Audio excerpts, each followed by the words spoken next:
सावित्री नावाचं नाटक होतं जयवंत दळवींनी लिहिलेलं. त्या नाटकामध्ये बऱ्याच बायका होत्या. त्याच्यामध्ये मी एक सुषमा नावाची कॅरेक्टर करायची. तेव्हा बाईंचा सहवास आला आणि मुख्य म्हणजे नाटक सावित्री फुल लेंथ नाटक मी अख्खी रिहर्सल पासूनची सगळी जी प्रक्रिया असते सगळी बाईंबरोबर केली.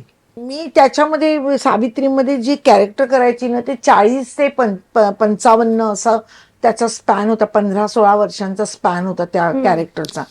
आणि मी माझं वय काहीतरी 18-19 वर्षांचं असं वय होतं. 19-20 वर्षांचं वय होतं.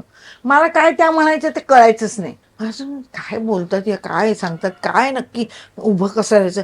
त्या मला म्हणायच्या की तू आहे ना घरी जाऊन आईला बघ, आजीला बघ, ह्याला बघ, मावशीला बघ, कोणाला ते त्या कशा उठतात, कशा बसतात, कशा उभ्या राहतात, कशा बोलतात, कशी कुठे थांबतात, एक एक वाक्य कसं बोलतात ते बघ तू जरा. तर ते मी बघितल्यानंतर मला माझी स्वतःची ही कळली की आपण कुठे चुकतोय. मग हळूहळू हळू कशी कॅरेक्टर बांधायची. कॅरेक्टर सुद्धा बांधणं असतं ना. तर ते बाईंनी शिकवलं.